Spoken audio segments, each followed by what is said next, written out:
Like I say, I've got 3 girls.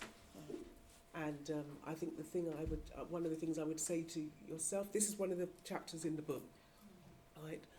And that's one of the reasons I wrote about suffering in silence, based on, I'm not going to say because it's on camera, but somebody close to me, let's use those words, where they had the same experience. They had the same experience, and it was going round and round in a circle. And this person had the experience because they worked in private sector. And what I would say to your daughter is networks, and more networks. There's a room full of people in here. There's a room people which I know, which Carol knows. She needs to connect. She needs to socialise. They need to know who she is. It's really important. And also to talk to other young women, because she's not on her own. I've helped so many young black women which have had the same experience, which whether it's law firms, whether it's fashion world, whether it's this and that, same experience. They need to know that they're not on their own.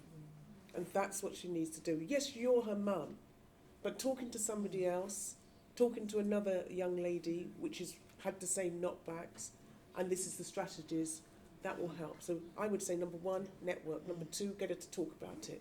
Number 3, get her to link with some older women who are nothing to do with you, but other people who can work with her. Yeah, that's an excellent response. I think we have to go back as a group of black people. I think there are some critical identity issues within the UK, and I don't think we're equipping our young people for the real world. And as you said, yes, in school there's racism, but nothing like the real world. And so I think because of the identity issues that many young black people experience, are they British? Are they black? What does that mean? Are they black British? Are they from Jamaica? And so on and so forth. So there is some confusion in terms of their identity. Because when you're culturally and socially secure, some authors talk about resilience. You then have the resilience to get up and face the challenges and knockbacks. So I think there needs to be, and any community workers here, needs to be a lot of work on identity formation and also developing cultural security. Because particularly within the context of the UK, having lived in America, it's different. That is sorely needed within the context of the UK, because we're going to lose a generation if that doesn't happen. Many individuals ending up in institutions that they needn't end up in. But the lack of cultural security is problematic. So, as you say, the networking definitely, and doing these practical things is key. Yeah, I come back on that actually, Carol, and because I think watching the girls, watching a lot of young black girls, because I work with a lot in the university and everything else, I think there is this notion of they've learnt to be a good girl. They've learnt to be a good girl. They've learnt to go to school and do the right thing, get their GCSEs and get their A-levels. A lot of white girls are the same thing.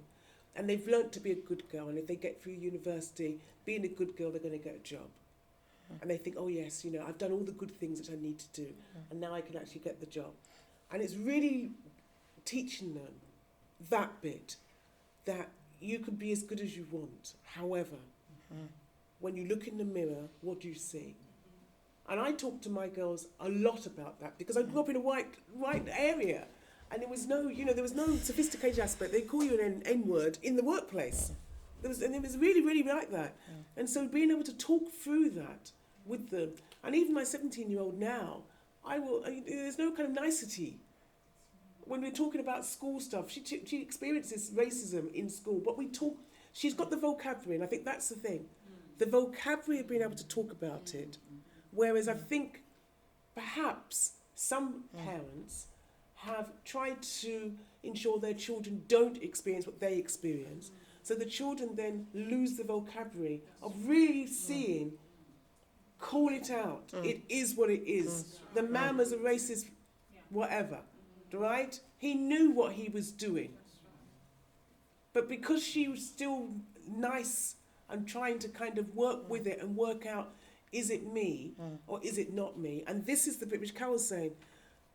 So many young black girls, I know because of an experience which happened to somebody in my family, let's use those words, end up in psychiatric units because they think that the reason why they haven't got that job, and it's not just the first job, some have gone for 50 jobs, is because it has to do with them, and they end up with mental health issues and have a breakdown because they can't get the job.